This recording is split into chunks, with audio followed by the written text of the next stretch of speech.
"You don't need to worry about a thing anymore," my son whispered, and his eyes would not meet mine. He meant for it to sound like comfort. It was not comfort. It was the sound a man makes when he has decided that a problem is about to be solved. And the problem is you. But I am getting ahead of myself. Let me take you back to the moment I woke up, because that is where it started. The first thing I felt was the pain, not a sharp pain, a deep grinding ache that lived somewhere under my ribs and pulsed with every breath I took. The ceiling above me was white and water-stained, and a fluorescent light buzzed like a trapped fly. Then the smell reached me. Antiseptic and bleach and old coffee. A hospital. I was lying in a hospital bed, and I could not remember how I got there. My name is Cole Hardin. I am 71 years old, and for 3 generations my family has run cattle in the Sweetgrass Valley of Montana.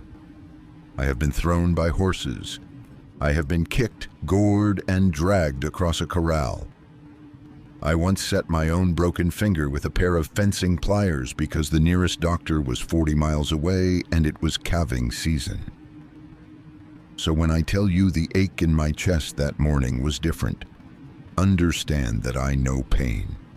And this pain was telling me a story I did not want to hear.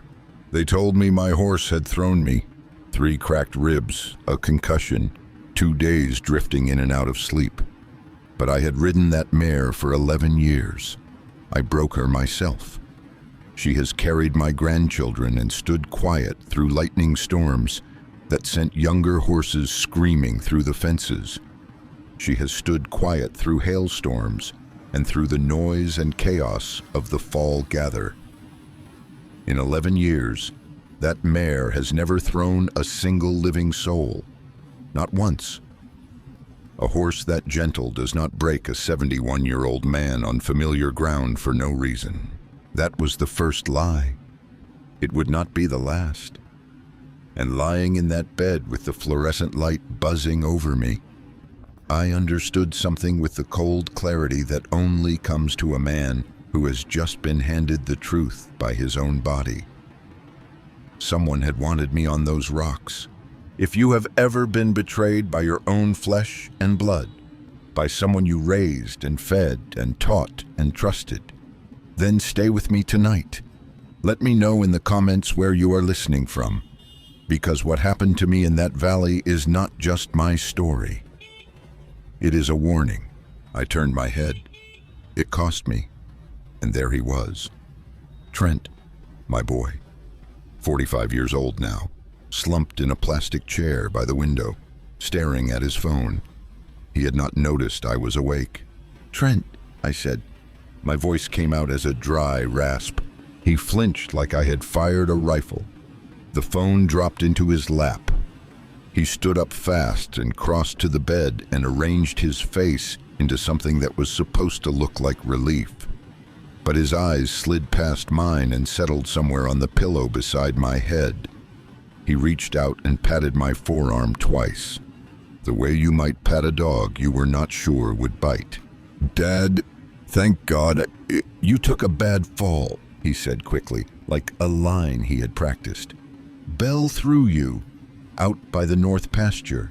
You hit the rocks. Eli found you." I lay still and let it settle over me like dust. "Where's the saddle?" I asked. He blinked. "What? My saddle? My tack? Where is it?" "The barn, I guess."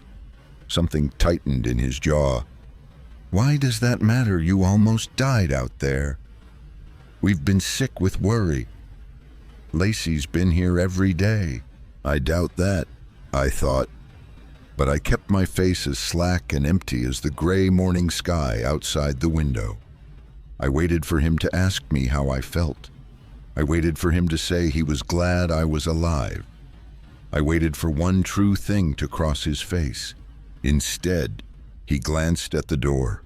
Then he leaned in close, and his voice dropped low and careful. "When the social worker comes by, you don't have to talk much. Just rest." I've been handling everything while you've been out. The ranch, the paperwork, all of it. And then, softer, came the thing he had already said once. The thing whose full weight I would not understand until later.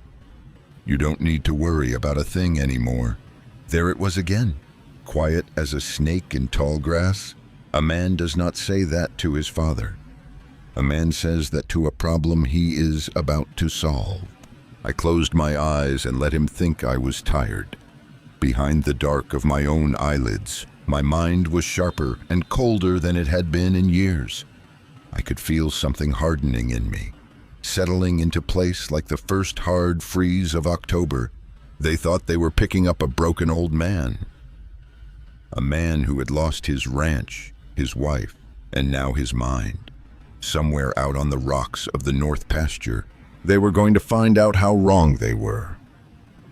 But not yet. Get some sleep, Dad, Trent murmured, and I heard him gather his keys. I will, son, I said, and I let him believe it. For a few more days, I would let all of them believe it. They kept me in that hospital for 2 more days. On the 3rd morning, a nurse with kind eyes signed my discharge papers and told me to take it easy on the ribs. Trent came to collect me. He did not come up to the room. He waited in the truck out front with the engine running, like a man with somewhere better to be. The drive out to the valley took the better part of an hour. Neither of us spoke much. I watched the country roll past the window. The cottonwoods along Sweetgrass Creek had gone gold. The mountains stood blue and far off, already capped with the first snow. I had looked at this land every day for 71 years, and it had never once failed to set something right in my chest. But that morning, riding in my own son's truck, it felt like I was watching it through glass, like it was already someone else's. You're quiet, Trent said. Tired, I told him. It was not a lie, but it was not the whole truth either. We turned off the county road and rattled across the cattle guard onto hardened land. And that was when I saw the first thing that did not belong. A truck I did not recognize was parked in front of the house. A big new diesel, black and shining, with mud flaps that had never seen a day of mud. On the door was a logo I would come to know very well. A green triangle, and beneath it the words Sutter Energy. A man was leaning against that truck, young, with soft hands, wearing a pullover with the same green logo stitched on the chest. He was scrolling on his phone, and when we pulled in, he gave Trent a small nod, the kind that passes between 2 men who have already shaken hands on something. He did not nod at me. His eyes passed over me the way you look at a piece of old furniture you have already decided to throw out. "Who's that?" I asked. "Nobody. Business." Trent killed the engine. "Come on, let's get you inside. You need to rest." I climbed down slow, one hand braced on the door, the ribs lighting up with every move. Trent did not help me. The young man watched me hobble across the gravel and said nothing. My own front porch felt longer than I remembered. The boards I had nailed down myself 30 years ago. The screen door Ruth had picked out the summer before she passed. I stepped into my house, and the smell of it was wrong. Someone had been burning a scented candle, something sweet and chemical, and underneath it the old smells of leather and wood smoke and coffee had gone faint. Lacey stood at the kitchen counter. My daughter-in-law. She was a handsome woman who spent a great deal of money looking handsome, and she did not turn around when I came in. "Oh," she said, when at last she did. "You're home." She said it the way you might greet a package you had forgotten you ordered. "Trent," I made up the downstairs room. "He shouldn't be doing stairs. I have been climbing those stairs for 50 years, I said. "Well," she gave me a thin smile that did not reach anywhere near her eyes. Things are different now, Cole. You've been through a trauma. You need to let us take care of you. There were those words again. Take care of you. In this family, I was learning. Those words had teeth. I did not argue. Arguing was what they wanted. A loud, confused old man waving his arms in front of witnesses. So instead, I let Lacey steer me toward the downstairs bedroom, and I went quiet and slow and harmless. But on the way down the hall, I passed the door to my study. It stood half open, and on the big oak desk where I had run this ranch for half a century, I saw papers, stacks of them, squared off and neat, with little colored tabs marking the lines that needed signing. My eyes are still good at distance, the way they get when a man has spent his whole life reading weather and brands and the fine print on cattle contracts. I slowed my steps. I let my gaze drift across that desk. The top folder had a cover sheet, and across the top of it ran a name in bold black letters. Purchase and sale agreement. Below that, the parties. Hardin Ranch Holdings as seller, and as buyer, Sutter Energy. Beneath that folder lay another, thinner one, and the words on that one stopped the breath in my chest. Ribs or no ribs. Petition for guardianship and conservatorship. Clipped to it on heavy cream paper was a letter on a doctor's letterhead. I caught only a few words before Lacey's hand found my elbow and turned me away. But a few words were enough. Cognitive decline. Diminished capacity. Unable to manage his own affairs. They had not just decided to take the ranch, they had decided to take me. To put my name and my mind into a file and stamp them unfit, so that a son could sign away 3 generations of heart and sweat with a pen that had no business in his hand. You really should lie down, Lacey said, sweet as antifreeze. I let her walk me to the room. I let her close the door. I sat on the edge of that strange bed and breathed slow and even until the red haze pulled back from the corners of my sight. Then I thought about what I had seen at the bottom of that cover sheet. Down beside the signature lines, in small gray print, there had been a date. The closing date. The day they meant to sell the valley out from under me and put their pens to it for good. It was 11 days away. 11 days. I almost smiled. They thought 11 days was enough time to bury a man. They had no idea how much a man like me could do in 11 days. I have never been a man who trusted easily. Ruth used to say I was built like the land out here, slow to warm and slow to freeze. But once either one set in, it set in for good. There were not many people in my life I would call without thinking twice. Nora Hayes was one of them.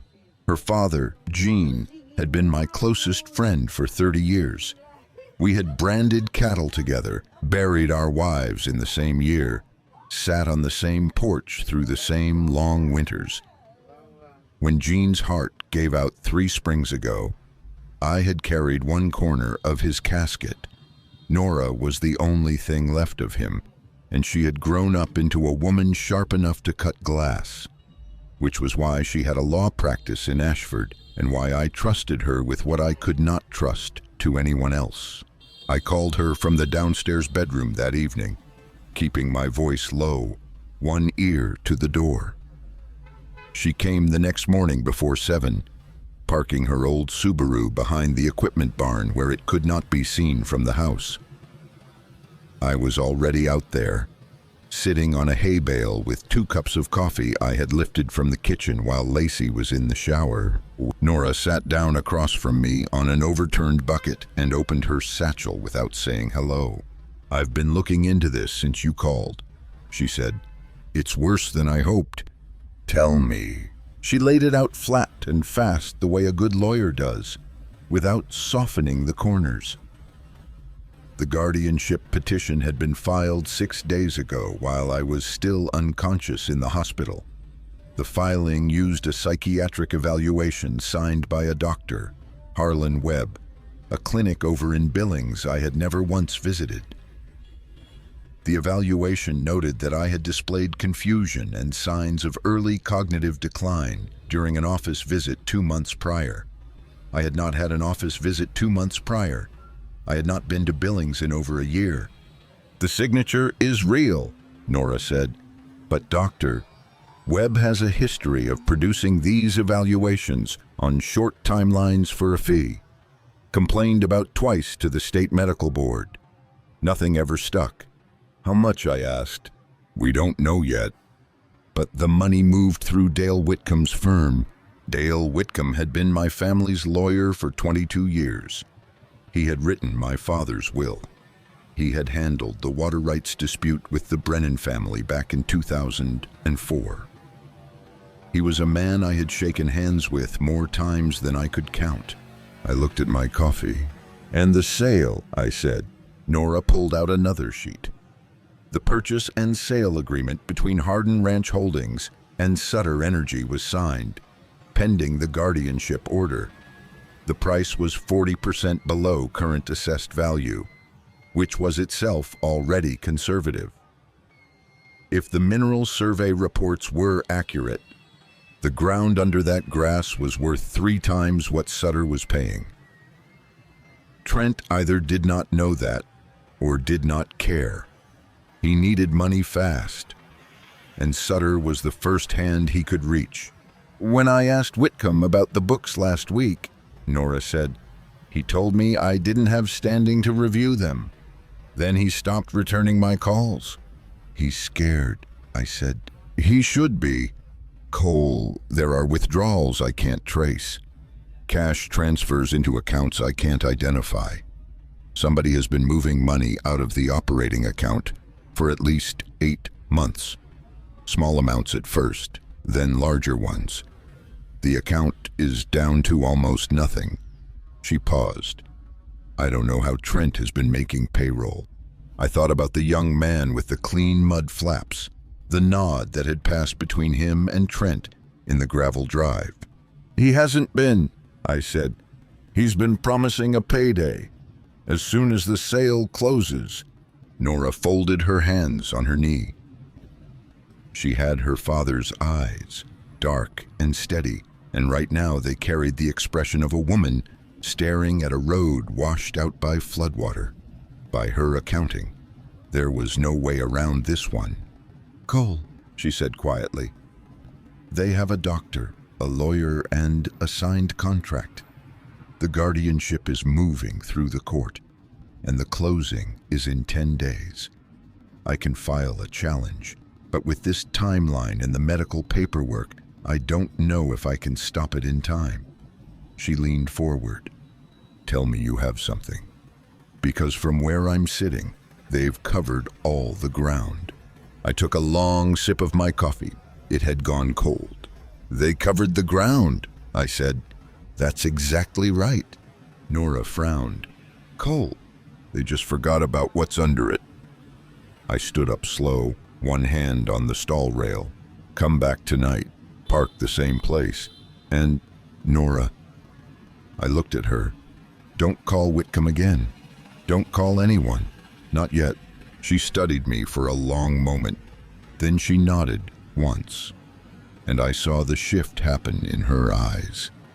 From worry to waiting. She trusted me. That meant more than she knew.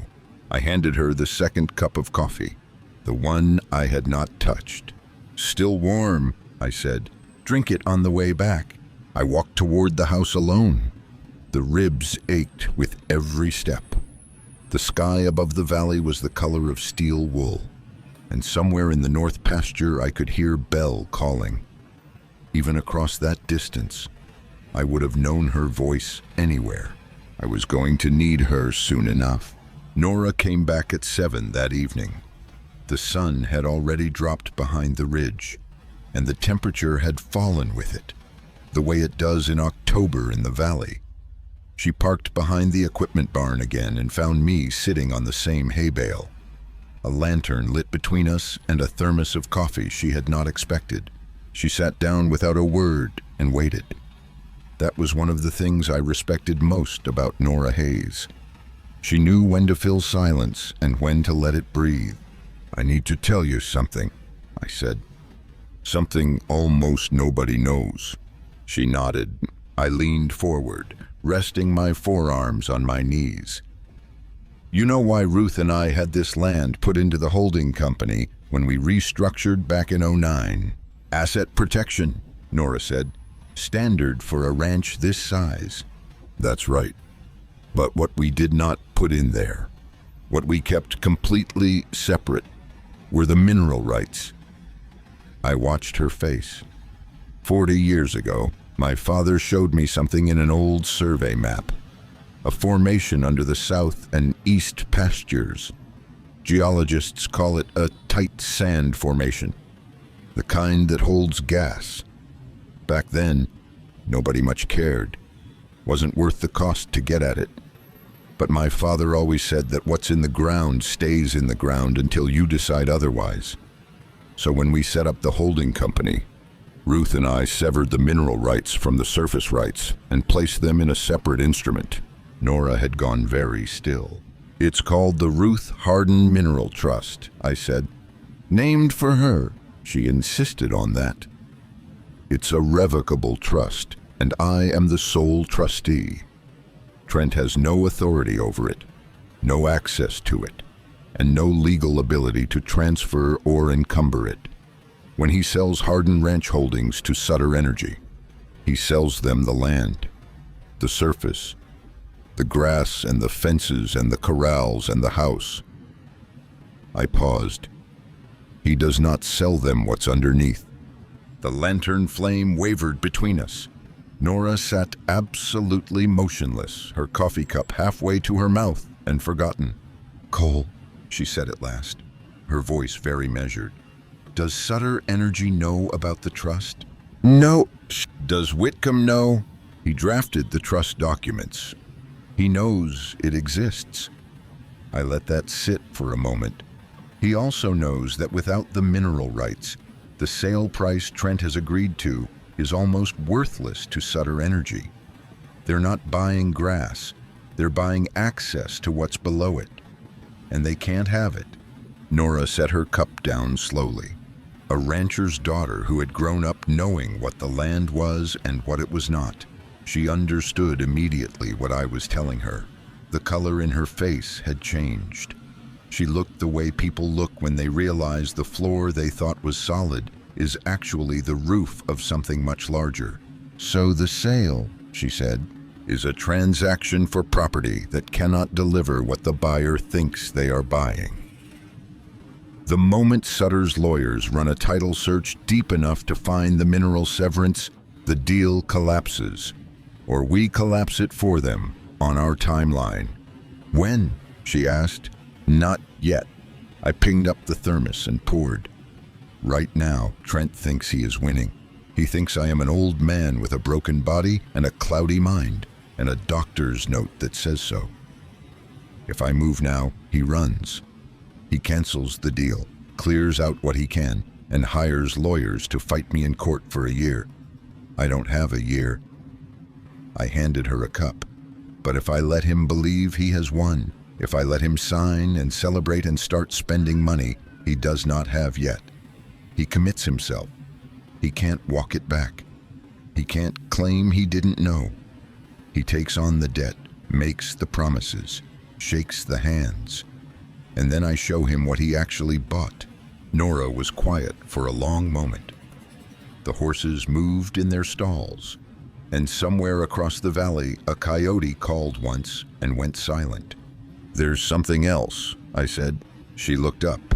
"The mineral survey that Sutter is basing their offer on. The reserve estimate they've been showing Trent." I saw the number when I looked over Trent's shoulder at a document in the study. It was 8.4 billion cubic feet. I held her gaze. "That's a very specific number, Nora, and it's a very large one for a formation this size. I want to know where it came from and who ran the survey. She thought about it. You think the number is inflated? I think a man drowning in debt who needs a quick sale is exactly the kind of man someone would give an inflated number to, because it closes the deal faster. Nora pulled out her notepad. I watched her write. Her handwriting was tight and precise, the same as her father's had been. All right, she said. I'll dig into the survey report, and I'll pull the mineral trust documents and have them ready. She looked at me. You're going to let them get all the way to closing day. All the way to the table, I said. And then we walk in. She studied me the way her father used to, when he was deciding whether to trust a new piece of ground. Then she put her pen away. Okay, she said. Your call. The lantern guttered. Outside, the wind had come up off the mountains, cold and clean and carrying the smell of snow on its way down. Go home, I told her. Get some sleep. We have 10 days. She left. I sat alone in the dark barn and listened to Belle breathe in her stall. The mare shifted her weight, turned once, and went still. I stayed there a long time, just the two of us in the dark, and the thing that lay quiet under the ground, waiting. The next morning I woke before first light and lay still, listening to the house. Trent and Lacey slept late. That had always been one of the differences between us. I had been rising before sunrise since I was 12 years old, when my father first put a rope in my hands and told me a rancher's day starts when the darkness does. I pulled on my clothes and moved slow through the downstairs hall.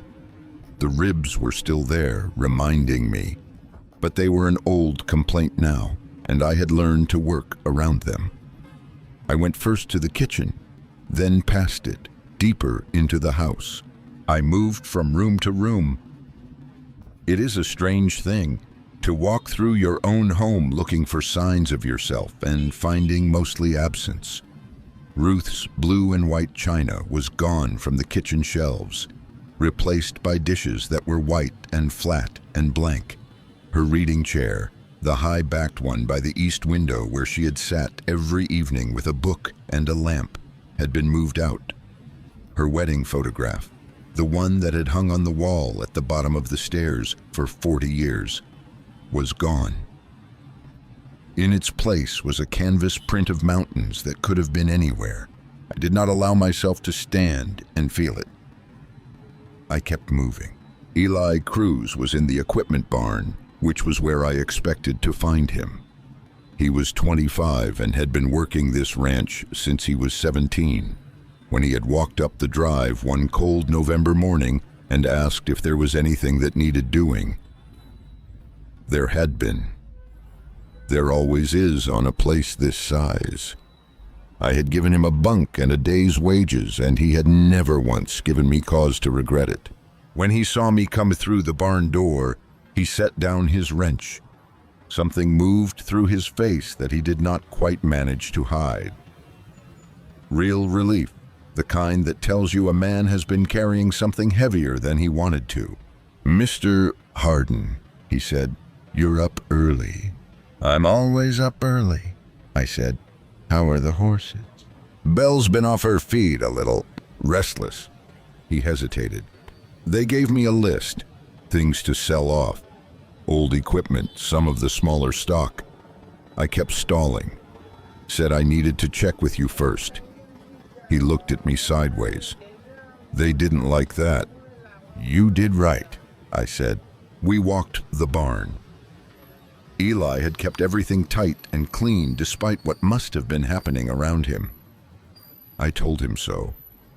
And he ducked his head the way young men do when they are not used to being told they've done well. We came to the last stall and I stopped. Belle put her head over the gate when she heard me.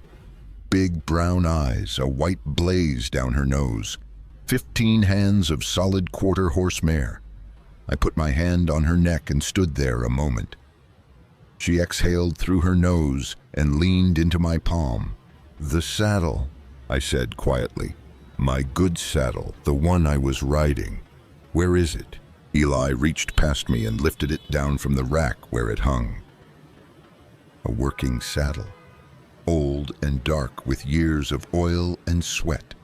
I ran my hand along the girth, the cinch strap, the latigo, and then I found it, down low on the offside billet, where it would be last to catch the eye and first to fail under the strain of a man's weight at a canter. I stopped. I looked. Eli had gone very quiet beside me. "You see that?" I said. He leaned in. I watched the color leave his face slowly. "Mr. Hardin," he said, "when did you last check this rig before you rode out?" "The morning before," I said. It was fine. We had both worked with tack our whole lives. We both knew the difference between leather that frays from use and leather that has been persuaded to fail. I set the saddle on the stall gate and stood looking at it in the pale early light. After a while, I heard something in the shadows at the far end of the aisle. A small sound, a shoe scraping on concrete. I looked up. A girl stood at the mouth of the last stall, thin, dark-haired, 14 or so. She was wearing an oversized flannel shirt and rubber boots. She had been watching us, and she was not sure yet whether to stay or run. I recognized her. I had not seen her in close to a year. "Maddie," I said. She flinched, then held her ground. "How long have you been in here?" I asked. She looked at the saddle on the gate. Then she looked at me. Then she looked away, out toward the dark end of the barn. "A while," she said. Her voice was small and carefully controlled. I let the silence work. I watched her hands, pressed flat against her thighs the way a person holds themselves when they are trying not to shake. There was something she knew. I could feel it the way you feel weather coming. I did not push. Some things come in their own time, like rain, and forcing them only drives them off. "Go get some breakfast," I said quietly. "And Maddie, don't go anywhere today." She looked at me once more. Then she nodded and slipped out through the side door into the cold morning. I turned back to the saddle. Eli stood beside me without speaking. "Lock this up," I told him. "Don't let anyone near it." He nodded. I had what I came for. Now I needed to go think. That night, after Trent and Lacey had retired, I went back to the equipment barn. Eli was waiting for me. He had lit one of the small work lanterns and hung it from a nail above the stall gate, casting a tight circle of yellow light over the saddle where it lay. We had not spoken about it since morning, but he had stayed close to the barn all day, doing small jobs near the door, and I had understood that he was standing guard. I had brought a loupe and a small flashlight. I used them now, moving the beam slowly along every inch of the offside billet strap, the piece of leather that runs through the cinch ring and bears the full force of keeping a saddle secure under a rider's weight. Up close, with the magnification, it was worse than I had thought, and clearer. The outer surface of the strap was intact. At a glance, in poor light or under the casual eye of someone who had not been looking for this, it would have passed. But from the inside, hidden against the D-ring, 3/4 of the strap's width had been cut through with something fine and sharp. A knife, probably, done slowly and carefully so the leather would hold just long enough under still conditions and fail only under the sustained pressure of a man riding hard across rough ground. It was not a fraying. It was not wear. There is no pattern of wear in the world that cuts clean and leaves the outer layer untouched. This was done by hand, by someone who understood saddlery well enough to know exactly where to cut and how far. Eli sat on the bucket across from me. He had not said much. The lantern made the lines on his young face look older than they were.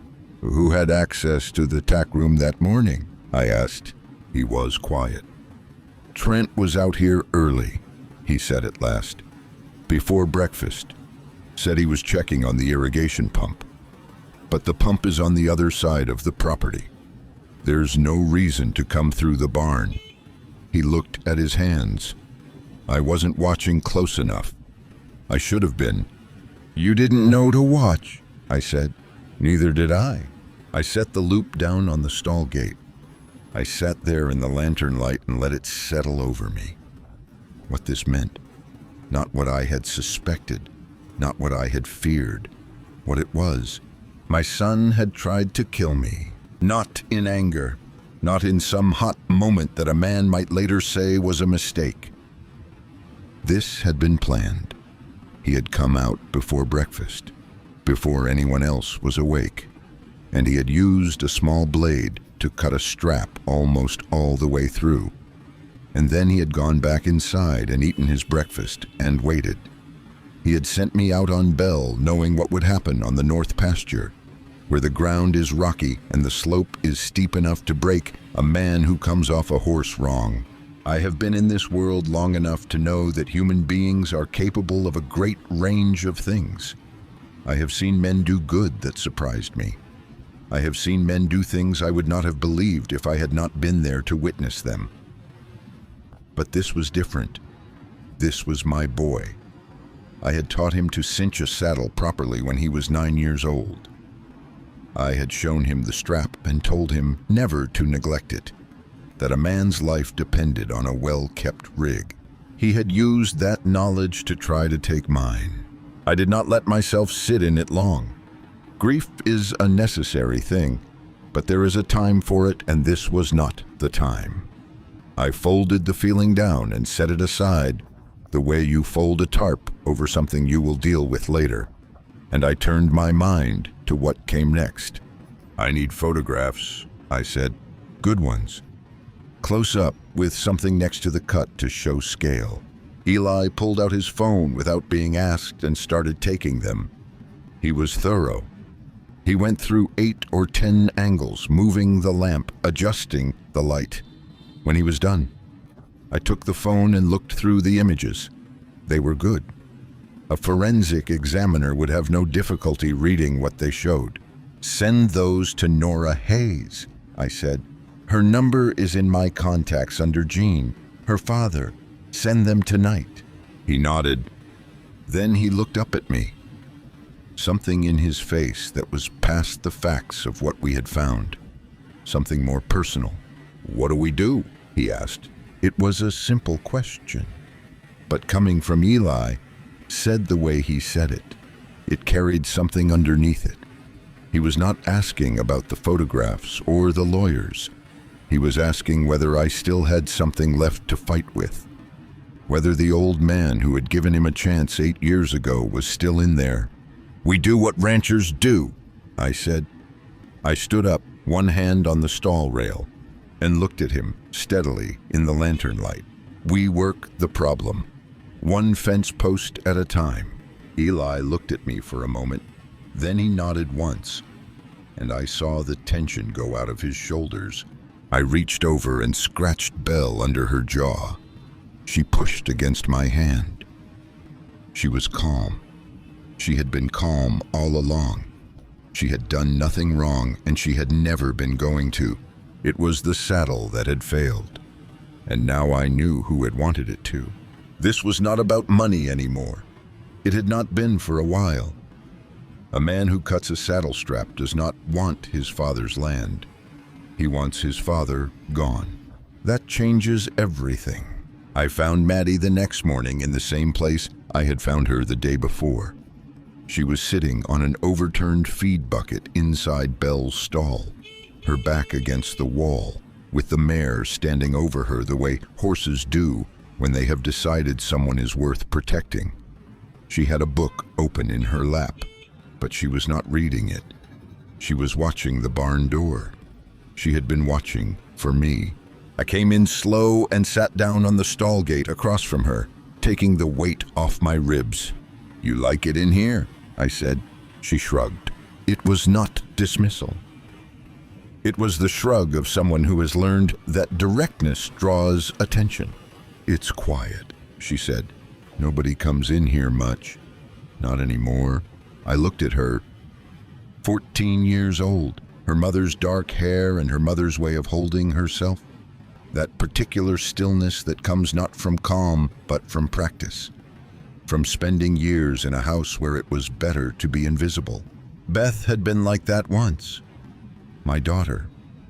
She had been a quiet, watchful child who had grown into a woman of uncommon strength and then died too young. In an accident on a highway outside of Missoula 6 years ago, in weather that should have kept her home. She had left behind a husband who did not stay, and a daughter who had nowhere to go but her Uncle Trent's house, which was no place at all. "How long have you been living here?" I asked. "At the ranch." 4 years, Maddie said. "Since 5th grade. And before that, an aunt in Bozeman. She had too many of her own." A pause. "Trent said he wanted me." Lacey didn't say anything. I understood what that meant. I had been in prison, not the kind with bars, but the kind you build yourself when grief takes you and you let it run too long. After Ruth passed and then Beth, I had pulled back from everything, including this child, and I would carry that the rest of my life. "Do they treat you all right?" I asked. She considered the question the way people consider it when the real answer is complicated, and the safe answer is nothing at all. "I stay out of the way," she said. "That's not what I asked." She looked at the mare. Belle turned her big head and breathed warm air across the girl's hair. "Lacey forgets to buy groceries sometimes," Maddie said. "Trent is usually on his phone. I do homework. I come out here." She looked at me. "Belle doesn't care if I'm in the way." I sat with that a moment. The mare had taken this child in, and neither of them had needed a thing from me to manage it. That said something about both of them, and something unflattering about me. "I owe you an apology," I said. She looked up. Whatever she had expected me to say, it was not that. "I was not here," I said. "I should have been. I'm sorry." She did not say anything for a long time. Then she looked back at the book in her lap and turned a page she had not read. "You were sad," she said quietly. "I could see it. Even before they said you were crazy." Something tightened in my chest that had nothing to do with cracked ribs. "I'm not crazy," I said. "I know." She said it simply, without drama. I heard them talking about it. At night, after they thought I was asleep. Lacey said it would be easier if people believed it. She turned another unread page. I didn't think it was right. I looked at this girl, this child I had failed to show up for, who had been sitting in a horse stall absorbing the conversations of adults who thought no one was listening. A girl who had been dismissed and overlooked and moved around like a piece of furniture, and who had filed everything away quietly and said nothing. "Maddie," I said, "the morning I got hurt, you were in here early." It was not quite a question. She looked up, and her eyes went to the rack where the saddle had hung. "Yes," she said. "Did you see anything?" She held very still. The barn was quiet. Belle shifted her weight once and went still again. "I come out early sometimes," Maddie said, "before breakfast. Trent doesn't get up until 8, so nobody minds." She paused. "That morning I heard someone in here. I thought it was Eli. I came in through the side door." Another pause. "It wasn't Eli. I waited. He was bent over the saddle," she said. "He had something in his hand. Small. He heard me come in and he stood up fast and told me to go back to bed. I went." She looked at me. I didn't know what he was doing. Not then. But I kept thinking about it. The way he turned around. The way he looked at me. Like I'd seen something I wasn't supposed to. Her voice was level, but her knuckles were white on the book. "After they said you fell, I thought about it more. I looked at my granddaughter for a long time. "You've been carrying this since that morning," I said. She gave the smallest nod. "You did nothing wrong," I said. "Do you hear me? Not a thing." She looked down. One tear dropped onto the page of the open book. Just the one. She pressed her lips together and held the rest. I reached out and put my hand over hers.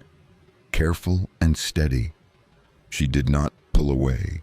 "I'm going to fix this," I said. "I need you to trust me a little longer. Can you do that?" She looked up. Her eyes were her mother's, clear and dark and not given to flinching. "Yes," she said. I squeezed her hand once and let go. I had come into this barn looking for a witness.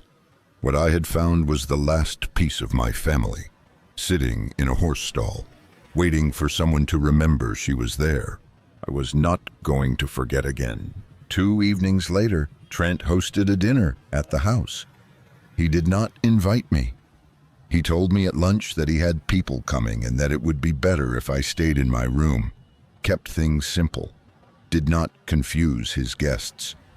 He said it with the practiced patience of someone managing a liability. I told him I would stay out of the way. I meant it exactly, and on my own terms. By the time the first car pulled up the drive, I was already in the equipment barn, up in the loft along the south wall, lying flat with my hat tipped forward. From up there, through a gap in the siding boards that had needed patching for 3 years. I had a sight line to the back patio where Trent had set up a table with chairs and a gas heater and a good bottle of whiskey. The kind of setup a man puts together when he is trying to look like he has already won. 3 of them came. Royce Bannon, the landman from Sutter Energy, whom I recognized from my first day home. With him was a man in a fleece vest who moved like a company lawyer, and a third, older, in a canvas jacket, who got out of the truck carefully and looked at the land before he looked at anything else. A geologist. Men who spend their careers reading the ground develop a particular way of arriving somewhere. I watched them on the patio. Trent poured whiskey and passed it around. He laughed too often and too quickly. He was trying very hard to be a certain kind of man, and he had been trying his whole life, and it had never quite worked.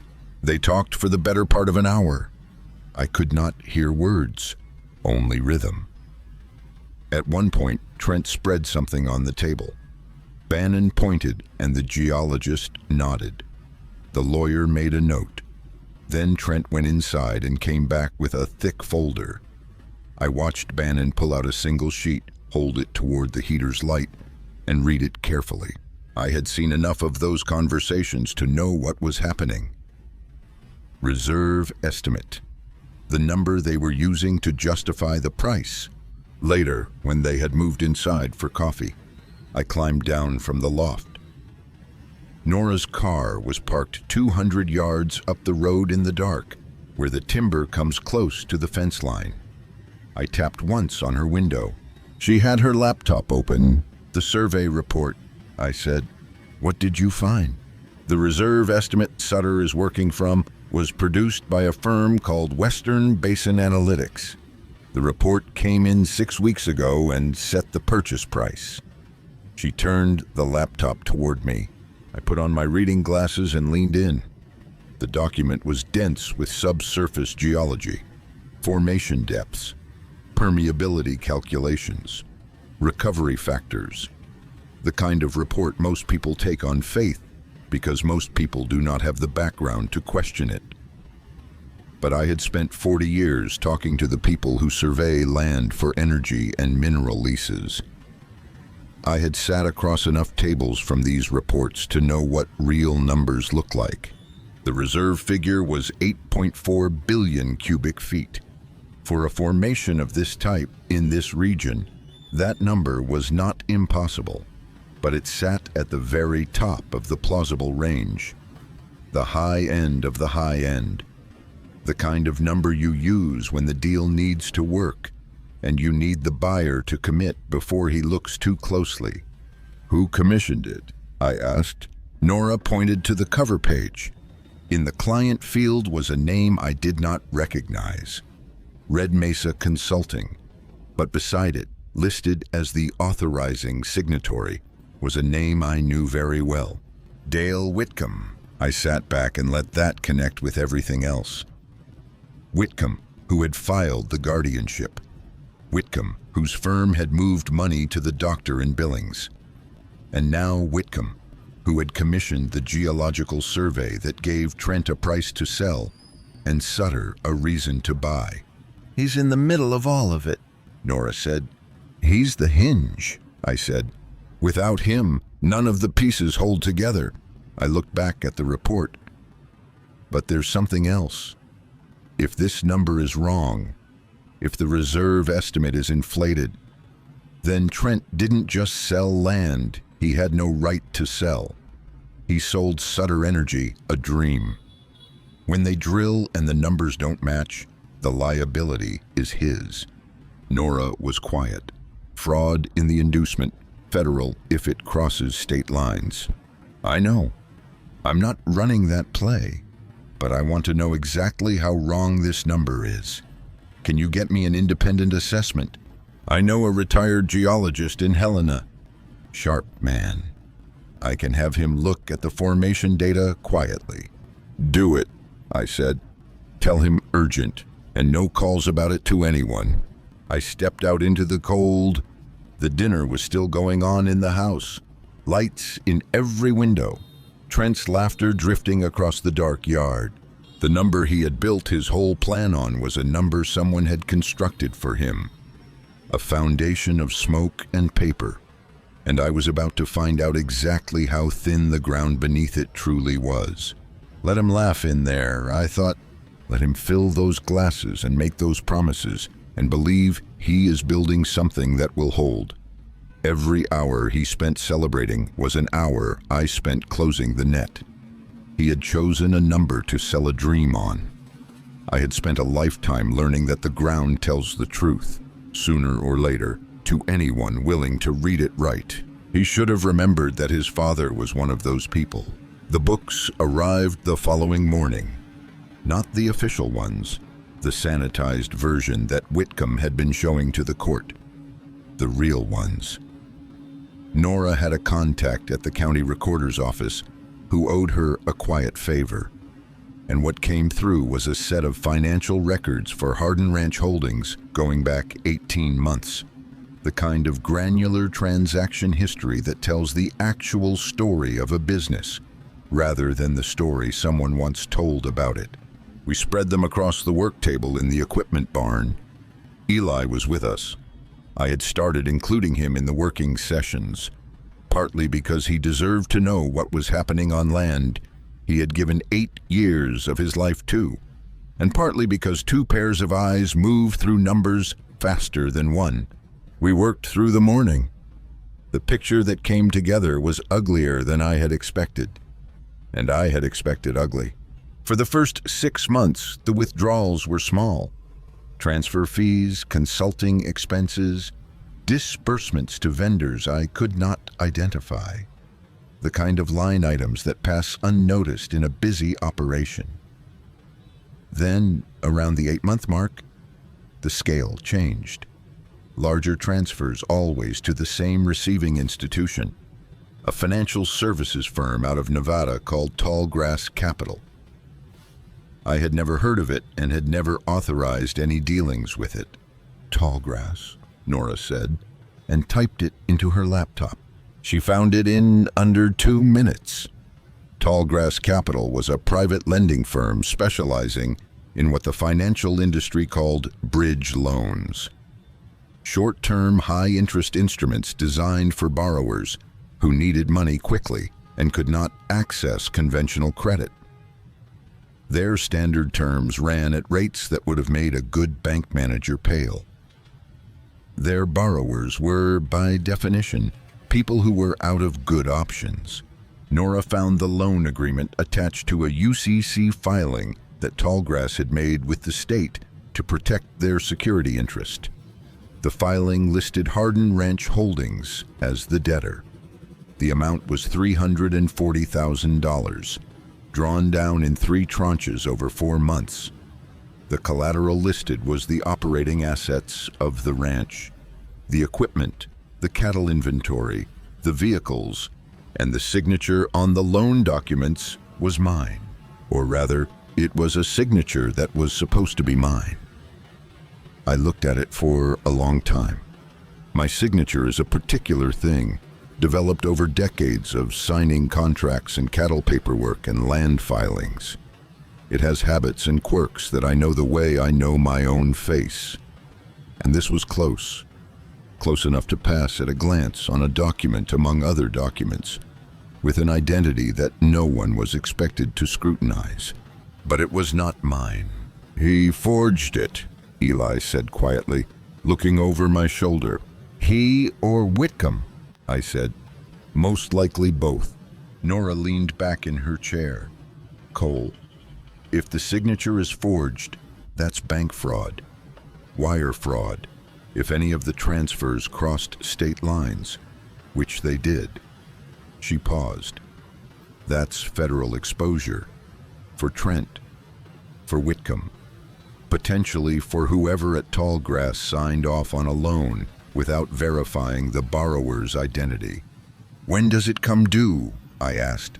She looked at the filing date, then calculated. "The final tranche matures in 9 days," she said. "If the balance isn't paid, Tallgrass exercises their security interest and comes after the assets." "Which is why he needs the sale to close first," I said. Nora looked up. "He's not selling the ranch because he wants to. He's selling it because Tallgrass is about to take the equipment and the cattle if he doesn't produce the money first. The sale closes, he pays them off, and he walks away clean." "He's trapped," Eli said. "He put himself there," I said, "and he needed my signature to do it, which means he went looking for someone to help him forge it. And the only person with access to my files and my estate documents was Whitcomb." I pushed back from the table and stood. The ribs protested the movement, but I had stopped paying them much attention. "Tonight," I said, "Nora, you and I are going to go see Dale Whitcomb. Not in his office, at his house. Early, before he's had time to run the day's decisions past whatever part of himself still has a conscience." Nora closed the laptop. "What are we going to say to him?"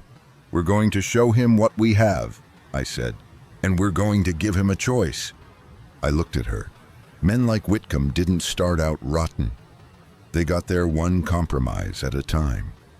That means somewhere in there's still a man who knows the difference.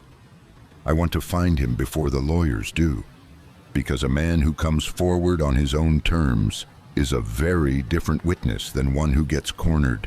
Nora nodded slowly. I walked to the barn door and looked out at the valley. The mountains to the north were catching the afternoon light, that deep amber that comes in October and makes the whole country look like it is glowing from inside. 3 generations of my family had stood on this ground. My grandfather had strung the first fence posts.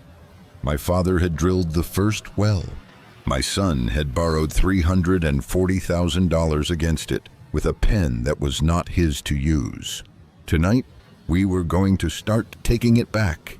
9 days. I turned the number over in my mind. Trent had borrowed against everything I had built, signed my name to do it. And now he was racing a clock he did not know I could see. The ranch, the cattle, the equipment, all of it hanging on a deadline he thought only he was aware of. I had never felt more awake in my life. When a man knows the exact shape of the trap set for him, he stops being the prey. He becomes something else entirely. Dale Whitcomb lived in a ranch-style house on the east edge of Ashford, behind a row of spruce trees that had been planted for privacy and had done their job. The lights were on when we pulled up at 8 that evening. A game was on television. I could see the blue flicker through the front curtains. I had told Nora to stay in the car. She had not liked that. "He'll feel cornered with 2 of us," I said. He already knows you. Right now, you represent the legal pressure he's been running from. I represent something else. She had stayed in the car. I knocked once. The TV sound cut off almost immediately. A long pause, the kind that tells you a man on the other side is deciding whether to answer. Then the porch light came on and the door opened. Dale Whitcomb looked 10 years older than the last time I had seen him. He had been a solid man in his 50s, broad in the shoulders, with a handshake that meant something. What stood in the doorway now was a man who had not been sleeping well and had been trying to hide it with the effort that only makes it more visible. He was wearing a flannel shirt and an old pair of khakis, and his eyes, when they found mine, did a thing that was not quite guilt and not quite fear, but lived somewhere between the two. "Cole," he said. "Hello, Dale." He looked past me at the dark driveway. "Is someone with you?" "My lawyer is in the car." I asked her to wait. "This is between us first." He stood in the doorway for a moment. Then he stepped back and let me in. The living room was tidy in the way of a man who lives alone and keeps things orderly by discipline rather than habit. There were no personal papers out, no files. He had been careful. Or he had been careful until recently, and lately he had started not sleeping. He turned off the television and gestured to a chair. I sat. He remained standing, which was a kind of defense, and I let him have it. "I know what you found," he said. His voice was quiet and flat. The voice of a man who has been waiting for a particular conversation, and now that it has arrived feels something close to relief. I figured it was coming. "Then let's not waste each other's time," I said. He sat down on the edge of the couch and put his hands on his knees.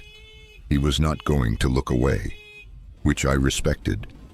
Whatever he had become, he was still a man who could sit across from his mistakes and meet their eyes. "How bad is it?" he asked. "The loan documents," I said. "The web evaluation in Billings, the Red Mesa Survey Commission." I watched his face as I named each one. He took them like a man taking blows he has been bracing for. "I have the financial trail on all three. Dale, wire transfers, entity registrations, the works. You are in the middle of every piece of this." He was silent for a while. The furnace clicked on and filled the room with the low hum of warm air. "Trent came to me 2 years ago," he said at last. "He was already in trouble. Gambling debts, some bad investments. He wanted to borrow against the ranch, but he knew, Cole, that you would never sign. So he asked me if there was a way." He rubbed the back of his neck. "I should have walked out of his office that day and called you. That's what I should have done. And I didn't. I told myself it was one thing. One small thing to help the boy out. And then it became the next thing," I said. "And the next." He nodded. "I didn't know about the saddle. I want you to know that what happened to you out there, I didn't know." I looked at him. I believed him. It did not make him innocent, but it made him something other than what Trent was. "Here's what I am offering you," I said. "You write it down, all of it. The loan, the doctor, the survey commission. Everything you know, everything you did, everyone who knew about it. You sign it in front of Nora Hayes tonight, and we get it notarized before morning. In return, I go to the district attorney and I tell them you cooperated fully and without condition. I tell them you came forward on your own." I leaned forward slightly. "That's not nothing, Dale. That's the difference between what happens to Trent and what happens to you." He sat very still. The furnace ran. Outside, a truck went by on the road. "Trent won't forgive this," he said. "Trent is past the point of forgiveness being relevant to your situation." I said. He looked at me for a long moment. Then he stood and went to the kitchen and came back with a yellow legal pad and a pen. He set them on the coffee table and sat down again. He looked at the blank page. "You'll need details," he said. "Every one you can remember." I said. He picked up the pen and he began to write. I went to the door and waved to Nora. She came in from the cold with her briefcase and her notary stamp and her father's steady eyes. And she sat down across from Whitcomb, and the three of us spent the next hour in that quiet living room while a man put his mistakes down on paper, one careful line at a time. When he was done and the document was signed and stamped, I shook his hand. He held on a moment longer than necessary. "I'm sorry, Cole," he said. His voice had the particular flatness of a man who has finally said the truest thing he knows. "I know," I said. "I'm sorry too." I walked out into the cold Montana night.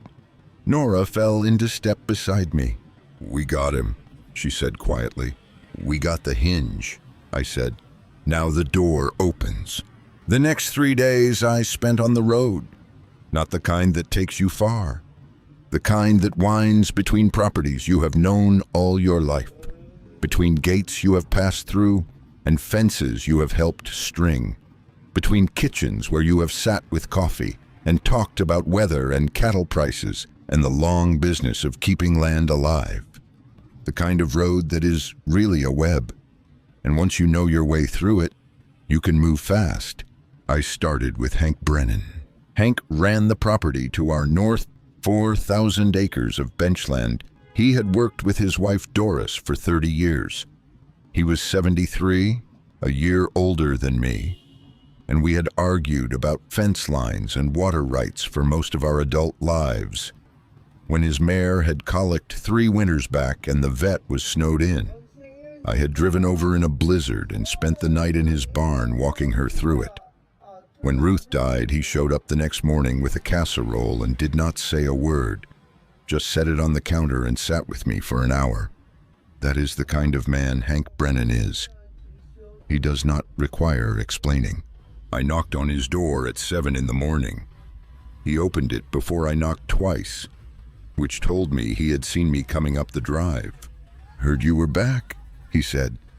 He looked me over with the assessing eye of a man who has evaluated livestock his whole life and applied the same standard to people. "You look like hell." 3 cracked ribs, I said. "You going to let me in?" He stepped aside.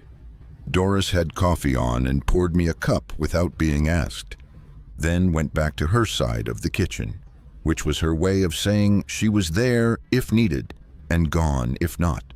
I told Hank what I needed. Not all of it. Enough. That Trent had been moving money without authority, that the closing on the sale was coming, and that I needed people willing to show up at the county land office on closing day and speak to what they knew about the water rights, boundary surveys, and grazing leases that ran across multiple properties. The kind of factual testimony that slows a transaction the way a rock slows a river. Hank listened without interrupting. When I finished, he drank the rest of his coffee and set the cup down. "What day?" he asked. I told him, "I'll be there," he said, "and I'll bring Tom Calder from the Flying S. He's got an interest in those water rights too."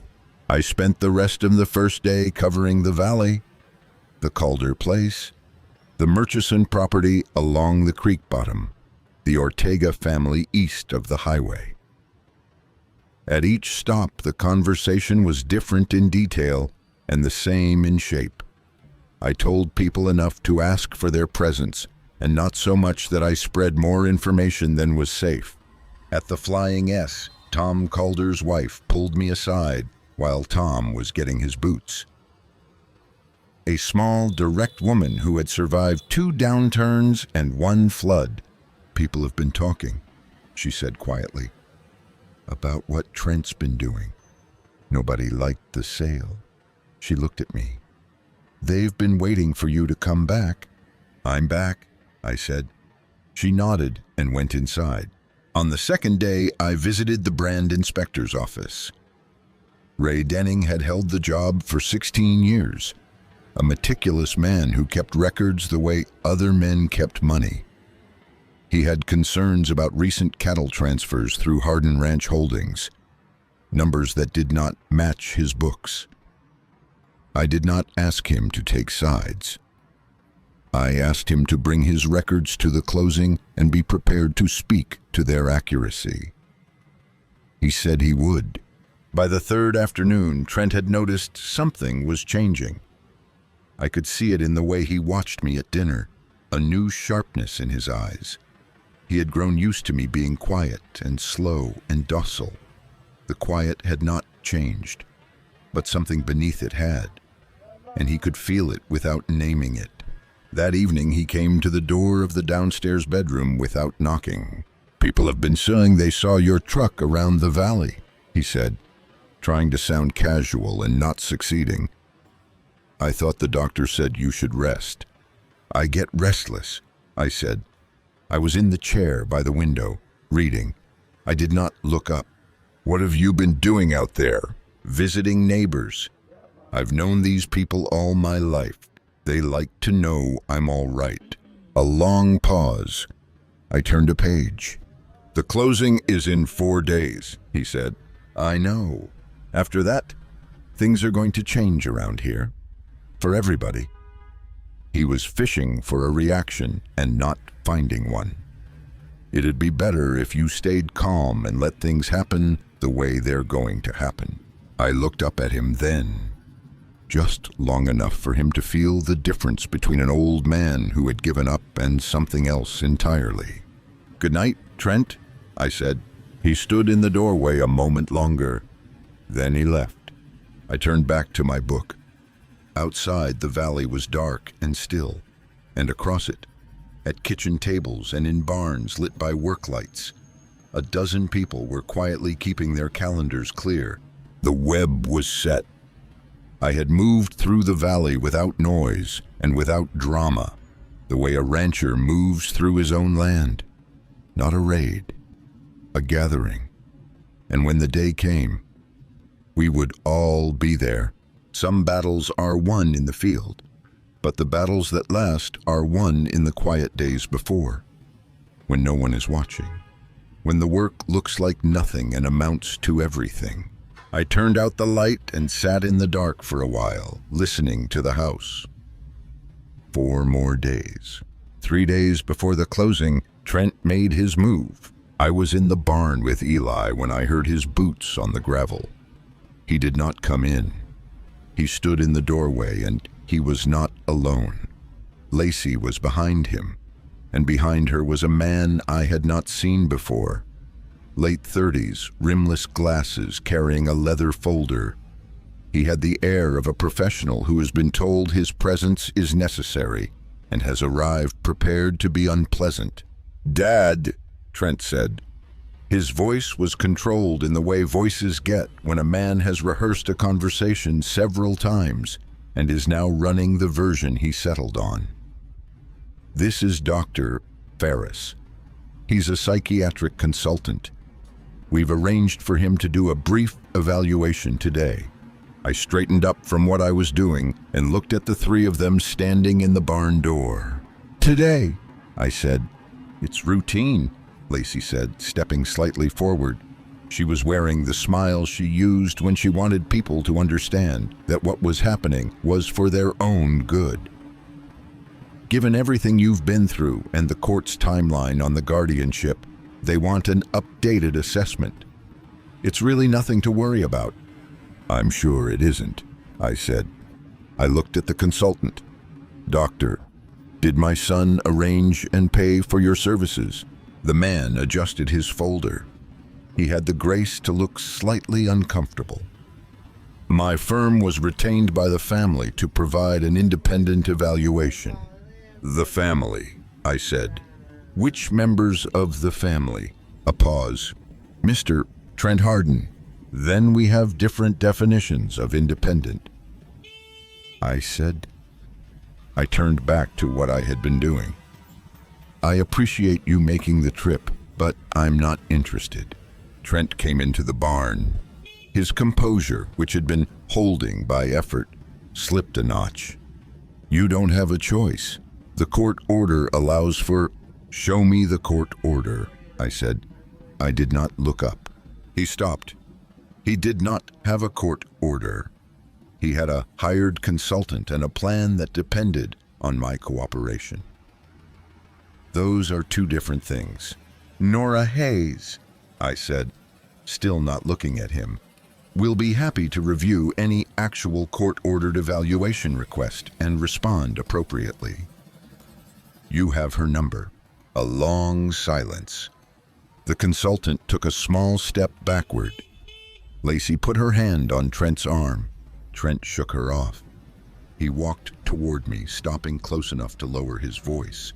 "You're making this harder than it needs to be," he said.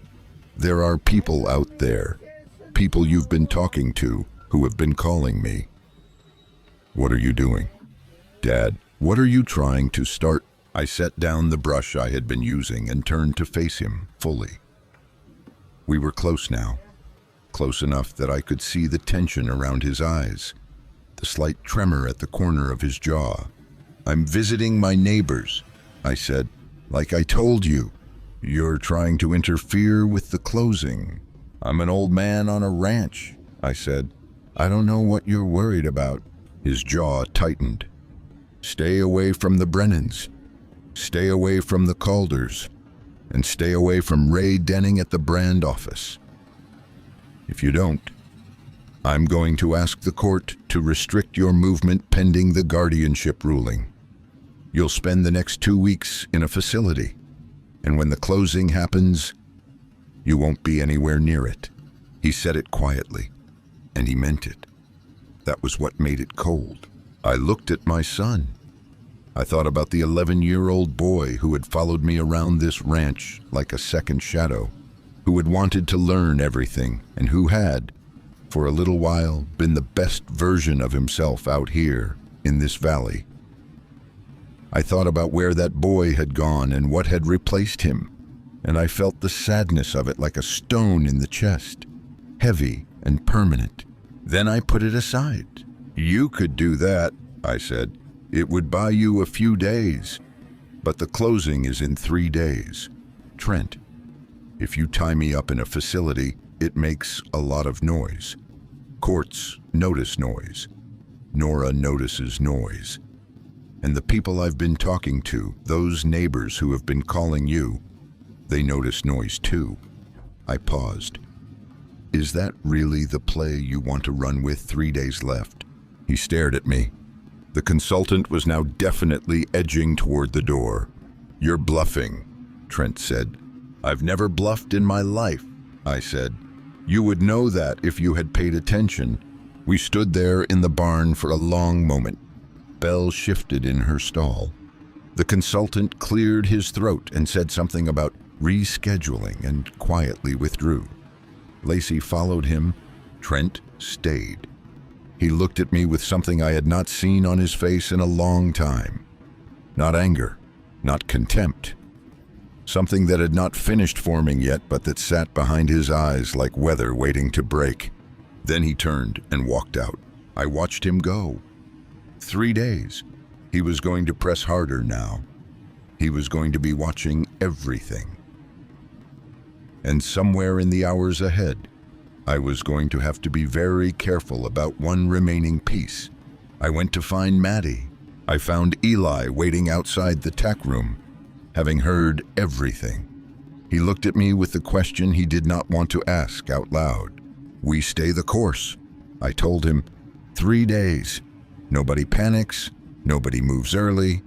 We give him nothing to see until there's nothing he can do about it. Eli nodded. He went back to his work. I stood alone in the barn aisle for a moment and breathed. The ribs still hurt. The days were running short. And Trent was frightened now, which made him more dangerous, not less. A cornered man with something to lose is never more unpredictable than in the final hours before he understands it is already gone. 3 days. I had done more with less. I found Maddie that evening in the tack room. sitting cross-legged on the floor with the barn cat in her lap and the door pulled nearly shut. She had made herself a small territory in there over the weeks. A folded blanket in the corner, a flashlight, a paperback with a cracked spine, a child building herself a room inside a room, the way children do when the larger world is not reliable. She looked up when I came in. She had been waiting for this conversation. I could see it in the set of her face, the way a person looks when they have been carrying something for too long and are ready, finally, to put it down. I sat on an overturned bucket and closed the door behind me. "I need to tell you something first," I said, "and then I'm going to ask you something. You can answer or not. Whatever you decide, I will not be angry with you, and nothing changes between us. Do you understand?" She nodded. "In 2 days, there's going to be a meeting," I said. "A legal meeting at the county land office in Ashford. Trent is going to try to sign papers that sell this ranch, and I am going to stop him. But to do it properly, to make sure it holds, I need to be able to account for everything that happened, every piece of it." I looked at her. "What you told me about the morning I was hurt, that you saw Trent in the barn, that matters a great deal." Maddie was still. The cat shifted in her lap and she put her hand on its back automatically. "Would I have to say it in front of people?" she asked. "Possibly," I said, "but not alone. Nora Hayes would be with you." "I would be there." She looked at the floor. "What if Trent tries to take me away? He's my legal guardian. He can do that." "He can try," I said, "but he would have to get through a court to do it. And right now the court is going to be very interested in other things Trent has done. That's a shield, Maddie. Not a perfect one, but a real one." She was quiet for a long time. The barn settled around us. The small sounds of animals and wind and old wood doing what old wood does at night. "I saw more than I told you," she said. I waited. She reached into the pocket of her flannel shirt and pulled out her phone. She turned it toward me. On the screen was a photograph. She had taken it through the gap in the barn door that morning, before she came in, while Trent did not know she was there. It was not a clear image. It was dim and slightly blurred from the distance and the light, but it showed a man bent over a saddle on the rack. And the man was Trent. And in his right hand was something small that caught the light in the way that only a blade does. I looked at the photograph for a long time. Then I looked at Maddie. "You had this the whole time," I said. "I didn't know if it was enough," she said. "I didn't know if it showed anything. I took it because I was scared and I thought maybe I should have something, just in case." She looked at me. "Is it enough?" "It's enough," I said. She let out a breath that sounded like it had been held since the morning the photograph was taken. "There's one more thing," she said. She scrolled back on her phone and showed me a second image. This one was clearer, taken with better light and steadier hands. It showed 2 men standing beside the Sutter Energy truck in the driveway, 3 days before my accident. Trent and Royce Bannon. They were looking at a document spread across the hood of the truck, and Bannon had his finger on a line that I could not read from the angle. "I take pictures of things I don't understand," Maddie said, with a matter-of-fact simplicity that made my chest hurt. "In case they're important later, in case they're important later." A 14-year-old girl, living in a house where nobody looked at her, had quietly assembled the most important pieces of this entire case because she had learned, somewhere in the years of being overlooked, that you document what you cannot control. "Maddie," I said carefully, "I need you to send both of these to Nora Hayes. Tonight, her number is in my phone." I held it out to her. She took it and typed quickly, with the fluency of her generation, and handed it back. "Done," she said. I stood up. The cat dropped from her lap and walked away into the shadows. "After this is over," I said, "whatever happens, you're not going anywhere. This is your home. Do you hear me?" She looked up at me. In the dim light of the tack room, with the cat gone and the blanket folded in the corner and the cracked paperback lying open on the floor, she looked very young and very tired. "Okay," she said. Her voice was small, but she held my gaze. I put my hand on her shoulder for a moment, then went to the door. The trap was set. Every piece I needed was in place. Whitcomb's confession, Nora's documents, the photographs on a 14-year-old girl's phone, and a mineral trust signed in a woman's name 17 years ago. Tomorrow was the last day before the closing, and I intended to sleep. The morning of the closing, I was up at 4:30.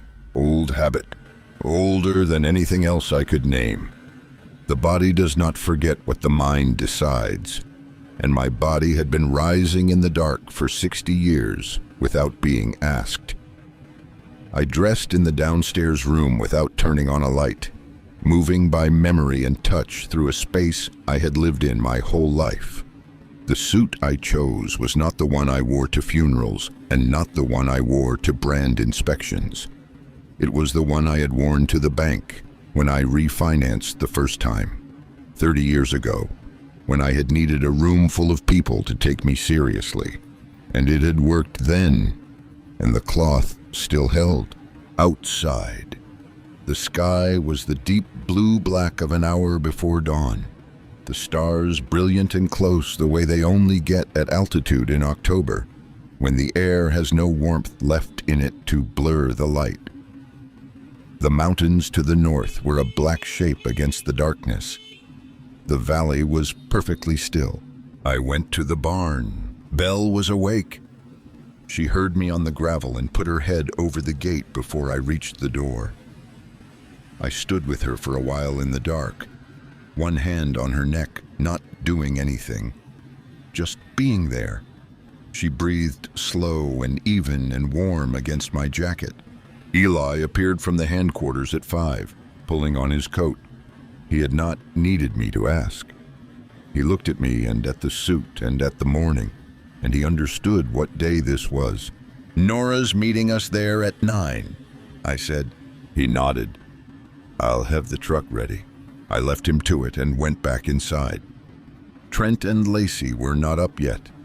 The house was quiet, and I moved through it one last time the way you move through something you are about to change permanently, taking the measure of it, saying what needs to be said without words. At the bottom of the stairs, I stopped. The wall where Ruth's photograph had hung was still bare. I had not put it back in its place.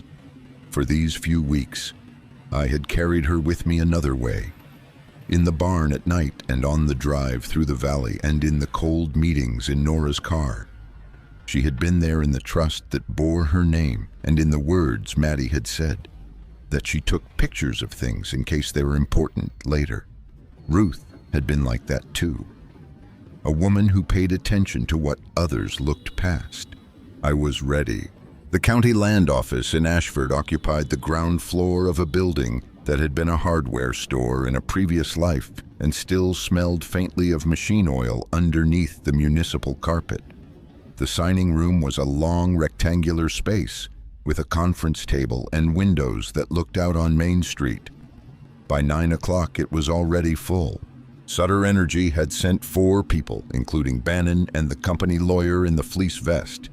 They sat on one side of the table with their folders and their laptops, and the deliberate efficiency of people who do this transaction regularly and consider it settled.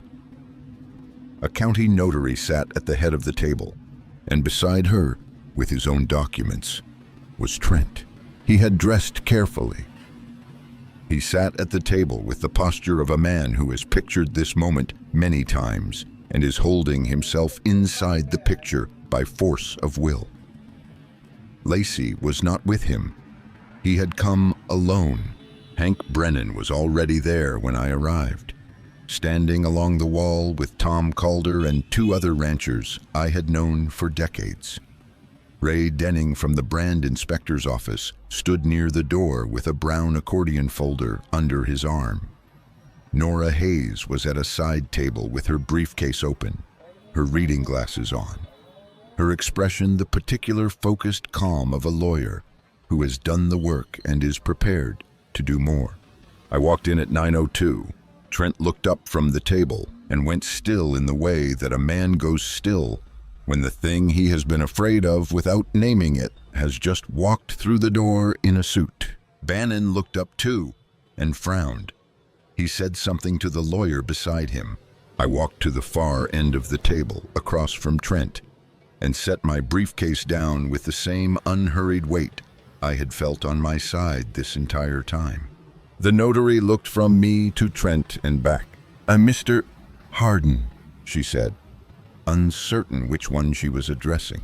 Both of us, I said. Give me 2 minutes before you proceed. Trent rose from his chair. His face had gone a particular color, the color of a man whose plan is being altered in front of him in a way he cannot yet calculate. You have no standing here, he said. His voice was tight and very controlled. This is a private transaction. Security. He looked toward the door. There was no security. It was a county land office in a small Montana town. I opened my briefcase. 2 minutes, I said again, and I looked at Bannon and the Sutter Energy team. I think you'll want to hear this. It concerns the mineral rights on the property you're purchasing. The lawyer's hand, which had been moving a document across the table, stopped. The room went quiet. Outside on Main Street, a truck went by. A dog barked twice somewhere in the distance. The October light came flat and clean through the windows. I had their attention. Now came the part that could not be undone. I pulled the first document from my briefcase and laid it on the table. Not gently, flat and deliberate, the way you lay a card when you are ending a game. This, I said, is the Ruth Hardin Mineral Trust. It was established 17 years ago by my late wife and myself. It was drafted by Dale Whitcomb, who as of this week has provided a full written confession to the district attorney's office and will not be attending this closing in any professional capacity. I let that sit for a moment. The trust severs the subsurface mineral rights for the entirety of Hardin Ranch Holdings from the surface rights.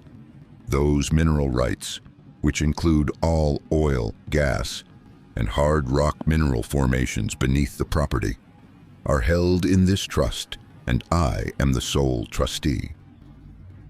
I looked at the Sutter Energy lawyer. They are not included in this transaction. The room was quiet enough that I could hear the notary's pen tap against the table once. The Sutter Energy lawyer had gone very still. He reached out and took the document I had placed on the table. He read it. He read it again. Then he looked at Bannon. Bannon's face was doing several things at once. Processing, calculating. That's not possible, he said slowly. The due diligence package showed clear title.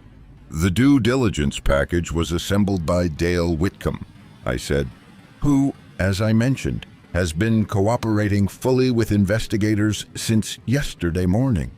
The mineral trust was not disclosed in that package. I suspect you'll find a number of other things were not disclosed either. Trent pushed back his chair. This is fraud, he said, his voice rising. You're disrupting a legal closing. That trust is ancient and probably invalid. We'll contest it.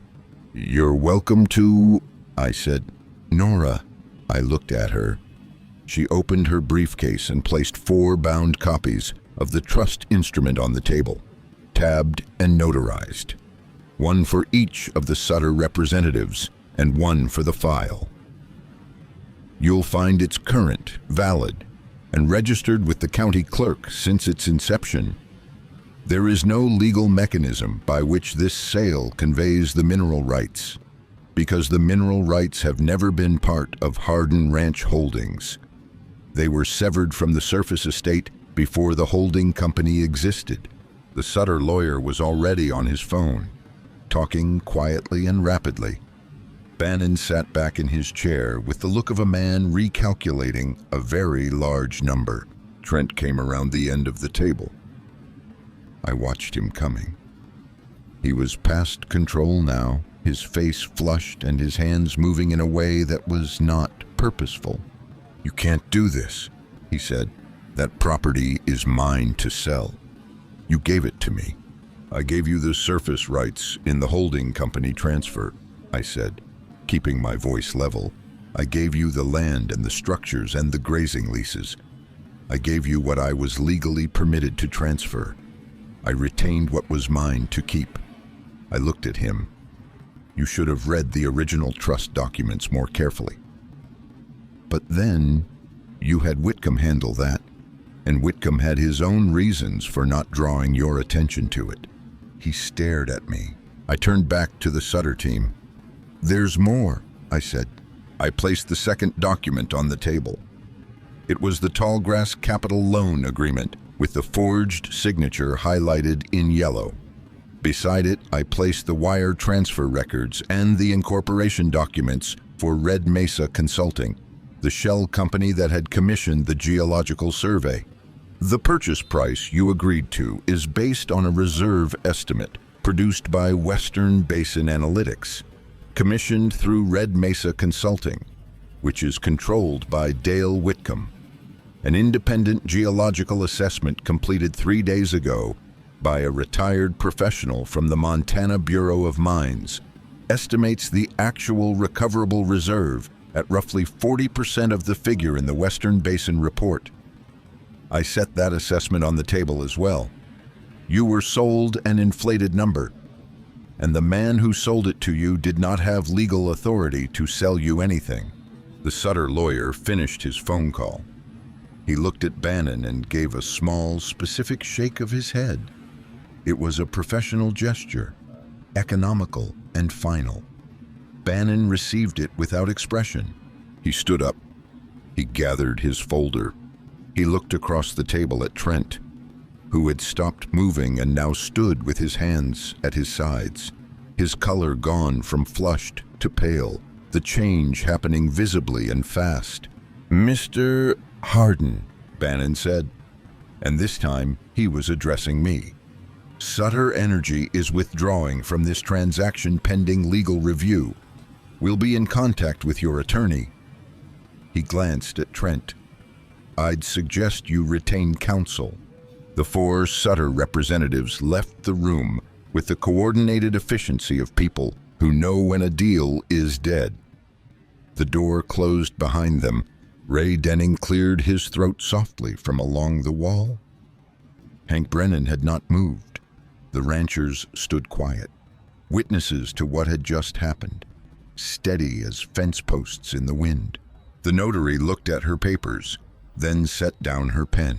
Trent stood at the end of the table alone. The room had changed shape around him. Everything he had built his plan on was gone.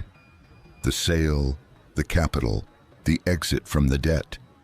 In the space of 12 minutes, all of it had been taken off the table, and he was standing in a county land office in Ashford, Montana, with nothing left to sign. He looked at me. His breath was coming in short, shallow pulls. His voice, when it came, had lost the control it had been holding since morning. "You planned this," he said. "Every bit of it. You knew." I closed my briefcase. "I knew what was under the ground," I said. "I just waited until you were finished digging." Trent came at me across the table, not with a weapon, with his hands reaching, his face a thing I did not recognize. All the composed surfaces stripped away to something raw underneath. He overturned a chair getting there, and Hank Brennan stepped forward from the wall before I could speak. Tom Calder was a step behind him. Between the two of them, they stopped Trent at the halfway point, holding him firmly and without drama. the way men handle livestock that has panicked. "Easy," Hank said, not unkindly. Trent shook against their grip for a moment. Then the shaking went out of him, and he stood there between two old ranchers, his chest heaving, looking at me across a room that was suddenly very quiet. Nora had already made the call. 2 deputies from the sheriff's office arrived in 11 minutes. I knew because I looked at the clock when they came through the door. The notary, to her credit, had stayed in her chair and kept her notes and said nothing to anyone. One of the deputies was a young man I did not know. The other was Jim Aldecoa, who had been on the force for 20 years and whose youngest daughter had been in school with Maddie. He came in, assessed the room, and looked at me with the level expression of a man who has been given a briefing and has processed it. "Mr. Hardin," he said, "we received the filing from your attorney's office this morning. We have some questions for your son." "I know," I said. "Nora, give them the packet." She had it ready. 4 copies bound and tabbed, the Whitcomb confession, the forged loan documents, the wire transfer records for the payment to Dr. Harlan Webb, the photographs Maddie had sent her, printed on good paper and time-stamped, the geological assessment, a cover memo from Nora that laid the legal theory out in 3 pages flat. Deputy Aldecoa took 1 copy and handed 2 to his partner and 1 to the notary for the county file. He read for a moment. Then he walked to Trent. "Mr. Hardin," he said to Trent, "I need you to come with us." Trent pulled free of Hank and Calder. He stood very straight. He looked at the document in the deputy's hand and then at me. And in his face, I could see him running through the remaining moves, looking for the angle, the play, the thing that changes the outcome. He had always been like that, even as a boy, always looking for the shortcut that made the hard thing unnecessary. There was no shortcut here. "Those photographs are fabricated," he said. "My niece is 14 years old and she has no idea what she photographed." "She photographed you," I said, "with a blade, in the barn, at 5:47 in the morning on a day you told everyone you did not go to the barn." "The metadata is right there," Nora said quietly. Trent looked at her, then at me, then at the door, as if measuring the distance. Deputy Aldecoa moved slightly, not dramatically, but enough. "The geological survey," Trent said. His voice had changed register, gone higher and faster. "Bannon commissioned that. That's on Sutter Energy." "The commission records show Red Mesa Consulting," Nora said, "which is registered to Dale Whitcomb at your billing address." He looked at me one more time. It was a different look than anything that had come before it. Not anger, not contempt. Something I had not seen on my son's face since he was very young and had been caught in something he could not talk his way out of. A cornered, frightened thing that had been wearing another man's face for years and was now standing in the county land office without its mask. Deputy Aldecoa took 1 step forward and Trent did not move away. "There are outstanding charges being reviewed," Aldecoa said. "Forgery, wire fraud, filing a false financial instrument, and pending review of the civil complaint regarding the guardianship petition. We'd like you to come in." He reached for the handcuffs. The metal sound was the same in every room, every circumstance. Final and particular. "This isn't over," Trent said. He was looking at me. His voice had dropped to something almost quiet. "You'll regret this. I'm your son." "I know," I said. "That's what makes it the hardest thing I've ever done." He did not say anything else. Deputy Aldecoa guided him toward the door. Tom Calder held it open. Hank Brennan stepped back and the ranchers along the wall made space. And Trent Hardin walked out of the county land office in Ashford, Montana, and into whatever came next. The room was silent after the door closed. Then Ray Denning from the brand inspector's office cleared his throat and addressed the notary. "While we're all here," he said, "I have some corrections to file on a series of cattle transfers. If you have a moment." It was so ordinary and so right that I almost laughed. The business of the land goes on. It always does. Nora came to stand beside me. She did not say anything. There was nothing that needed saying. I picked up my briefcase and we walked out together into the cold Montana morning. And behind us, the county land office of Ashford went back to its daily work, as if nothing extraordinary had happened at all, which from its perspective was probably true. From mine, it was the end of a very long week and the beginning of something else. I stood on the sidewalk outside for a long moment and breathed the cold air. October in Sweetgrass Valley, the kind of morning that is perfectly clear and cuts right through a suit jacket and reminds you that you are alive and that this is a fact worth noting. The mountains to the north were the same mountains they had always been. The valley below them was the same valley, and under that valley, in the tight sand formation my father had pointed out on a map 60 years ago, the gas still sat quiet in the dark, waiting. Some things do not move until you're ready. They called me 2 hours later. I was back at the ranch, in the kitchen, eating a sandwich I had made from what was left in the refrigerator. Lacey had left. Her car was gone when I came home, and her things were being removed when I walked past the bedroom. 2 hired men loading boxes into the bed of a truck, while Lacey supervised without looking at me. We did not speak. There was nothing to say. She had signed onto a plan that had failed, and she was now making the calculations that follow from that, and I had nothing to offer her and nothing to ask. The phone call was from Deputy Aldecoa, who had the measured voice of a man who has spent 2 decades delivering information without editorializing it. "Trent is asking to see you," he said. I looked at the sandwich. "At the station?" "Yes, sir. He's been processed and he'll be transported to the county facility for arraignment in the morning. He's within his rights to request a visit. It's your call." I sat with it for a moment. "I'll be there in 30 minutes, I said. The sheriff's office was a single-story building on the south side of Ashford that smelled of floor wax and stale coffee. Aldecoa met me at the front and walked me back. The visiting room was small, with a table and 2 chairs and a window of reinforced glass, and the institutional quiet of a place where difficult conversations happen all day, every day, and the walls have absorbed enough of them to feel heavy. Trent was already there when I sat down. He had been given a change of clothes, and he looked diminished in them, smaller than the man who had sat at the closing table that morning.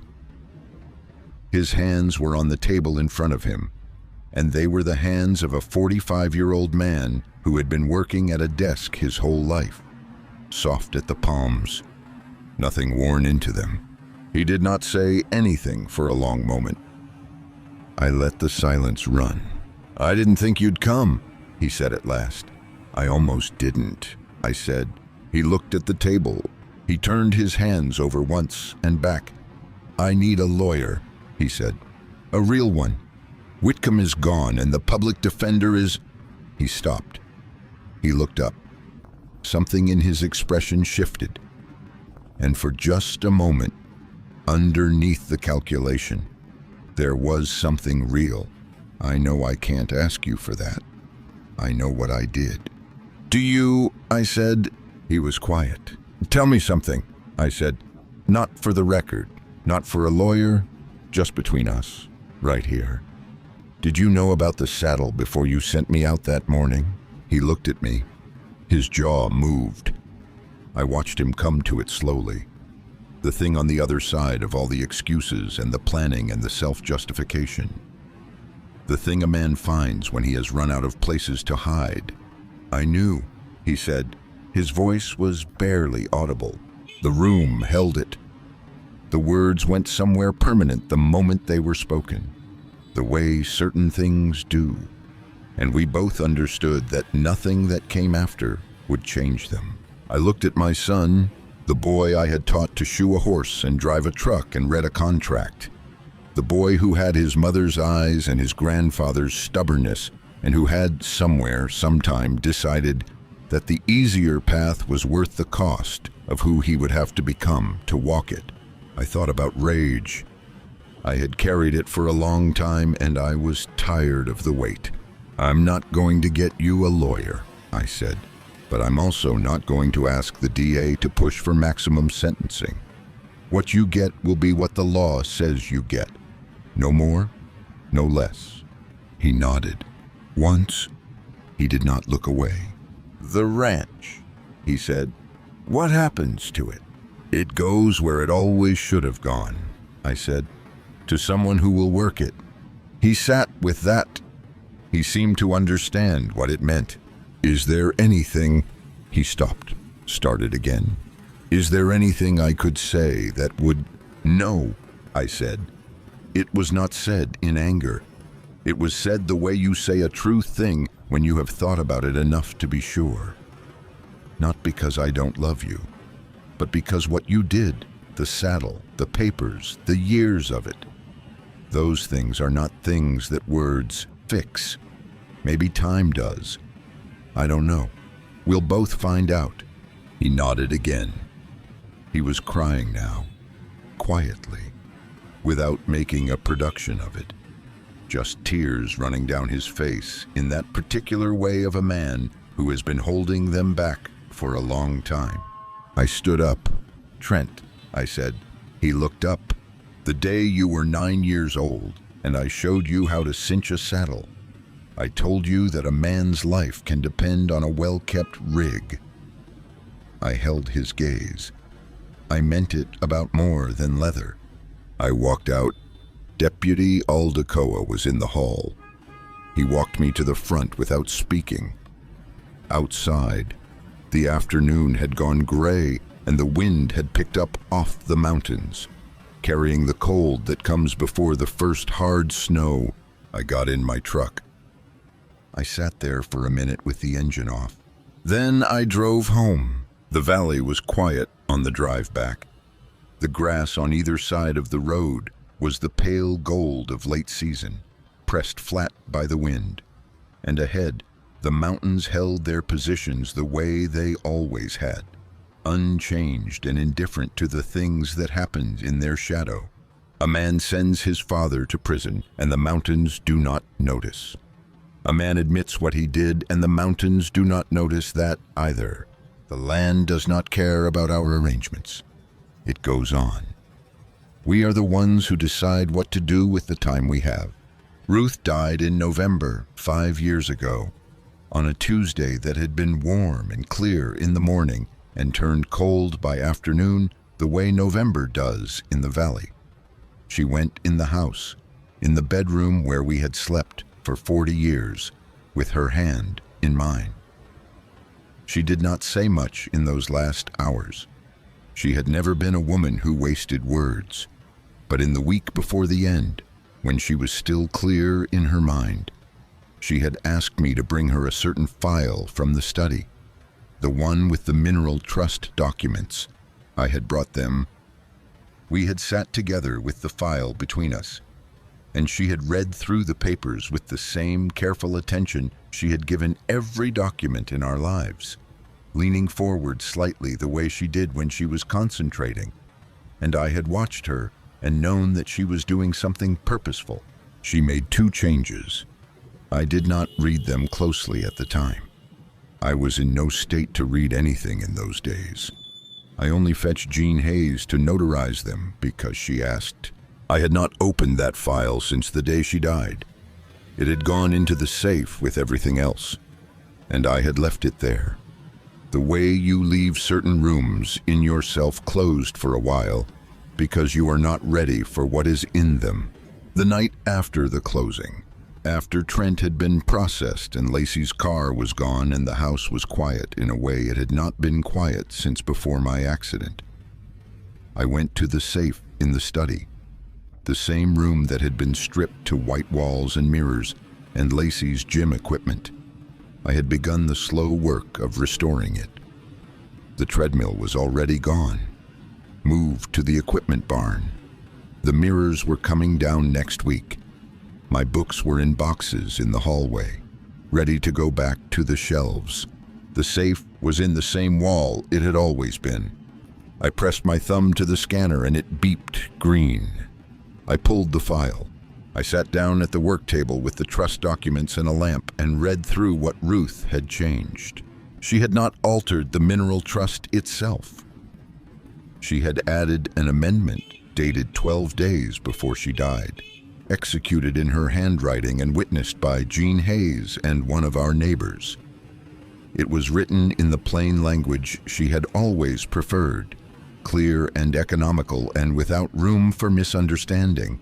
The amendment directed that upon my death or voluntary transfer, the mineral trust and all its assets should pass directly to Madison Elaine Harden, called Maddie, the daughter of Beth Elaine Harden. She had written a note in the margin beside Maddie's name, in the cramped handwriting that arthritis had given her in those last months. Just a few words. Beth would have wanted this for her girl. I sat at that table for a long time. Outside the window, the night was very dark and very still, the stars brilliant and the mountains somewhere in the darkness beyond, and the valley silent below them. Ruth had known.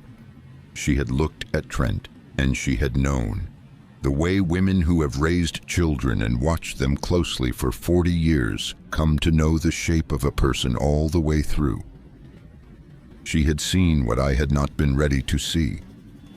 And in the week before she died, she had done what she could about it. She had protected Maddie the only way available to her, by putting the most valuable thing we owned in the hands of the right person while there was still time to do it properly. I folded the papers and held them in my hands for a while. Then I went down the hall to the room where Maddie slept, and I knocked softly. She came to the door in her flannel shirt and socks, squinting in the hallway light. "I need to show you something," I said. "Not tonight, tomorrow, but I wanted you to know it's coming." She looked at me, at the folder in my hands. "Is it good?" she asked. I thought about Ruth at the work table, reading documents in her last days. I thought about the cramped handwriting in the margin. Beth would have wanted this for her girl. "Yes?" I said. "It's the best possible thing." Maddie nodded. She rubbed her eyes. "Okay," she said. "Good night, Grandpa." It was the first time she had called me that. She went back to bed and closed the door. I stood in the hallway with the folder in my hands and the words settling over me like the first snowfall of the year, quiet and complete and changing the shape of everything it touched. I walked back through the house, turning off lights as I went. In the study, I set the folder on the work table and placed my hand on it for a moment. "You knew," I said, to the room and to whatever of her was still in it. "You always did." The lamp made a small, steady circle of light on the papers. Outside, somewhere in the north pasture, Belle called once in the dark, a long, carrying sound that the valley held for a moment and then released. I turned out the lamp. Tomorrow there would be lawyers and filings, and the long institutional work of putting things back in order. But that was tomorrow. Tonight, the house was mine again. And that was enough. I have thought about Ruth many times in my life, but not often the way I thought about her that night. Not as the woman I missed, or the partner I had lost, or even the person who had known me best. I thought about her as someone who had, in her final days, made a decision based entirely on the future, not herself. A woman leaving a room and making sure the light was on for whoever came after. That is a particular kind of love. the kind that does not require you to be there to feel it. 6 weeks later, the first snow came. I was in the barn when it started, doing the kind of work that does not stop for weather. Eli was with me, mending a section of fence rail we had brought in from the south pasture, and Maddie was somewhere behind us, talking to Belle over the stall gate the way she did every morning before school. The flakes came in through the open door sideways, small and dry, the first real snow of the season. And Eli looked up and said nothing, and I said nothing, and we both went on working. Some things you just note and keep going. The legal proceedings took the better part of those 6 weeks to begin settling into their shape. Trent was arraigned on 3 counts of forgery, 2 of wire fraud, and 1 count of conspiracy to commit financial fraud, the last in connection with the Whitcomb and Webb arrangements. His attorney negotiated a cooperation agreement that brought Whitcomb and Dr. Webb into the picture as co-defendants, which complicated things and would continue to do so for a good while. I did not attend the arraignment. Nora went on my behalf and came back with the kind of professional summary that tells you everything you need to know without editorializing. She had the same quality her father had always had. She gave you the facts and trusted you to feel whatever you were going to feel about them on your own. The guardianship petition was dismissed the week after the closing. The court vacated it with a terseness that suggested the judge had not enjoyed reviewing the Webb evaluation. Sutter energy, after 2 weeks of negotiations, settled rather than litigate. It did not make us whole. It made us substantially better than we had been at the start of October. I called Nora when it came through. She told me, and then she said her father would have been proud of her. And then her voice went a little rough, and she said she would talk to me later. I told her Jean would have been proud of her too, and that I was, and that she had earned something considerably better than her standard rate, which we would discuss in person. She laughed, and that was that. Eli Cruz became the managing partner of Hardin Ranch Holdings at the start of November, with a 10-year contract and an option to purchase a minority equity stake. He had not asked for it. I had offered it. He sat across the kitchen table from me when I put the papers in front of him and looked at them for a long time without picking up the pen.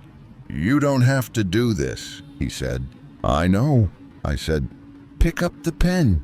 He picked up the pen. He is a good steward of the land. Better than I expected, and I had expected good. The cattle went through the winter in strong condition. The spring calving numbers were up from the year before. He hired 2 additional hands in February, one of whom came recommended by Hank Brennan, which was recommendation enough. Maddie turned 15 in January.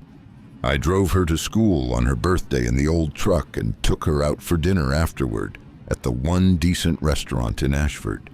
And we talked about her classes and about horses and about the geologist from Helena who had agreed to take her on for a summer learning experience. And it was the best evening I had spent in longer than I could accurately remember. She showed me a school project she had done on subsurface geology. I read it at the table, and it was good. Better than good. Her grandmother would have recognized that mind. In February, I received a collect call from the State Corrections Facility. I looked at the number on the screen for a long moment. The snow was coming down outside the kitchen window, thick and steady, the kind that closes roads and stills the whole valley for a day or two. And the house was warm and quiet, and Maddie's books were spread across the kitchen table. I put the phone face down and went back to my coffee. There are things a man cannot fix in another man, even his own son. The impulse to try never entirely leaves, but there comes a point at which you understand that the trying is as much for yourself as for the other person, and that what the other person actually needs is something you cannot provide. a reckoning that has to happen inside him, in the particular silence that a cell and a sentence create, without shortcuts and without rescue. I had paid for that education myself once. I knew its value. People say that family is everything. They say you forgive your blood no matter what. They say that at the end of everything, the only thing that matters is the people you came from. I do not think that is quite right. I think family is the people who show up. The ones who stand in the cold because they said they would.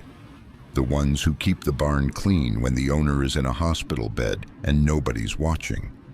The ones who take photographs of things they don't understand in case they turn out to be important.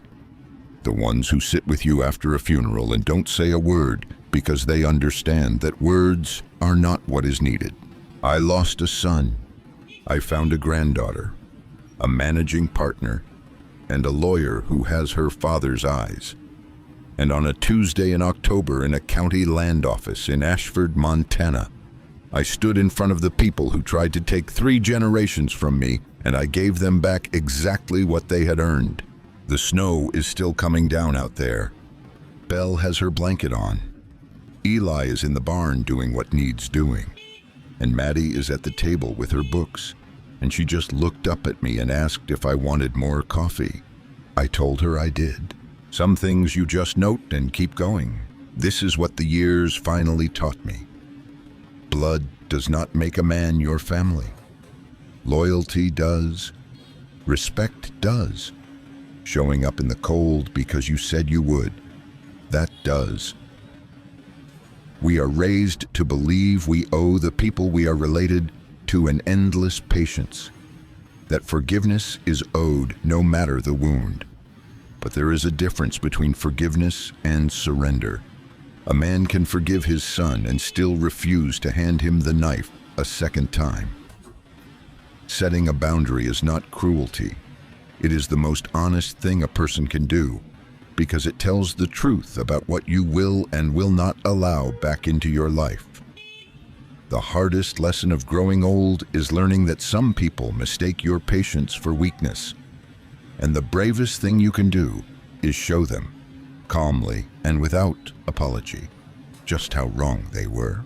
If you have ever been written off as too old, too tired, or too far past your prime to matter, then you already know how Cole felt standing in that hospital room.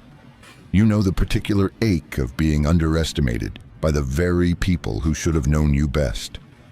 And maybe you also know the quiet, steady strength it takes to stand back up, gather what is yours, and walk forward with your head held high.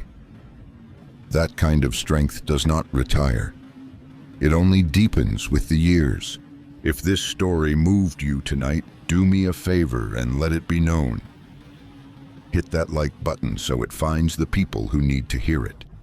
Subscribe to the channel for more stories of dignity, loyalty, and hard-won justice. And I would truly like to hear from you. Have you ever had to draw a line with someone you love to protect your own worth? Tell me about it in the comments below. I read them, and I am listening. I will see you in the next one.